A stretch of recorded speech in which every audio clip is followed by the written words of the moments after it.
And now, Sidelines with Shan.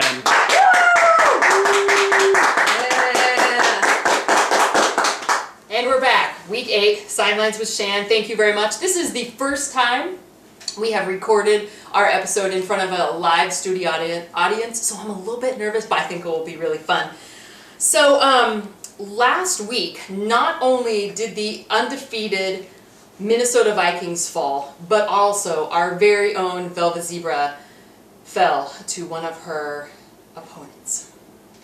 Now, this week I have a very special treat for you because here in the studio with us is the one responsible for Velvet Zebra's only loss, the Muncie Dumpster Fire. Let's give him a big hand.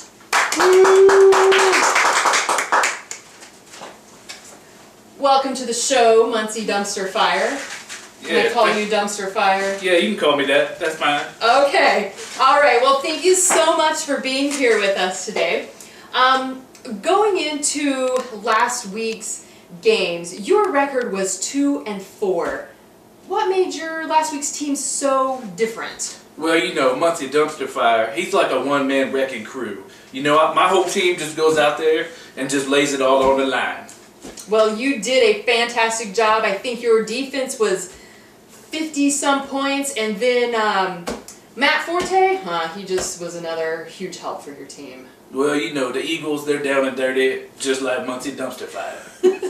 Yes. So, tell me, Dumpster Fire, how does it feel to beat the undefeated Velvet Zebra? Well, you know, I took down the zebra like that dentist took down that lion. You know, just all work, no play. There you have it. Great. So what, I asked Velvet Zebra this last week. What was your strategy for the draft this year? I had a prior arrangement, so I actually let the computer do the draft. Ah, so it was the computer's genius picking skills why you have such an amazing team. Yes. Well, it's good to know for all of you out there next year. You're in the computer and doing a good job. The computer's smarter than Dumpster Fire.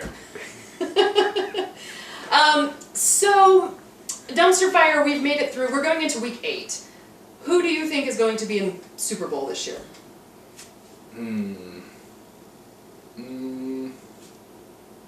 Well, as much as I hate to admit it, it's always hard to shut down New England in the playoffs. That's true. Mm-hmm. We don't like them. So who are they going to play? As far as in the NFC, that's totally up in the air. I would like to see my Eagles make it. Eagles, Patriots? It sounds like a pretty good matchup. I think they're in for a late season rebound. Okay. Well, you heard it first, right here. Dumpster Fire. Eagles, Patriots, Super Bowl projections. Okay, so you know, if you've been watching the show, that sometimes I just like to rant about random things. Primarily, you know, people not taking care of their team. Sometimes it's the NFL Thursday Night Rush colors. Is there anything you'd just like to vent about or rant about for 2 seconds about the NFL or players or your teammates or anything like that? Well, you know, there is this one thing. What has happened to the game of football? You know, a guy goes out there and hits the quarterback, he gets a flag. A receiver comes running across the middle, the defender makes an awesome play, takes out the receiver, and he gets a flag. What happened to the game of football? What are they? Pee-wee? Is this pee-wee flag football? So we've turned the NFL into flag football is what you're saying. It's going that way. Okay, well there you heard it. No, just flag football, it's not for us. It's not. It's disappointing. Mm-hmm. So I think right now I will do our projections for the week. Just give you a little bit of a clue. So give me just 1 second here and we will get those all set. Alright, and here we have it. Week 8 projections. We have Langford Sun, the Tinies, Tom Brady's footballs. Again, I'm going to go with Velvet Zebra this week. Dumpster Fire, I'm also going with you as well. And Brittany. So those are our projections. I'll just let you know, last week was my worst week for projections. I was 2 for 6. That is the worst week ever. So hopefully, maybe with Dumpster Fire here, bringing me some luck, maybe my projections will start going back up and we'll see what happens. So that's what it is for this week. So in closing, I have a couple of things. I always like to talk about my favorite segment, the one, the only Peyton Manning, what I miss most about him. But since you're my guest, I'll let you tell the audience, what do you miss most about the one, the only Peyton Manning? Well, you know, you can only go so far, but I'm gonna say my favorite moment was when Peyton would take off running to avoid the defense because none of his receivers were open. He'd take off running, and it looked like he had something shoved up his rear.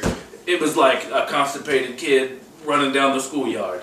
I mean, but hey, that was just Peyton Manning. That was his thing. Anything to win for the team. And he rocked it. Yes, he did. There you have it. That is why the dumpster fire misses the one, the only Peyton Manning. Now, speaking of Peyton Manning, I'm going to assume because you like Peyton, you're probably at least somewhat of a Colts fan. A little bit. Depends on the day. That would be correct. Okay, so, I kind of rant about Colts, and I just think they're just being horrible this year. So, without using any words, no words, how would you describe the Colts season so far?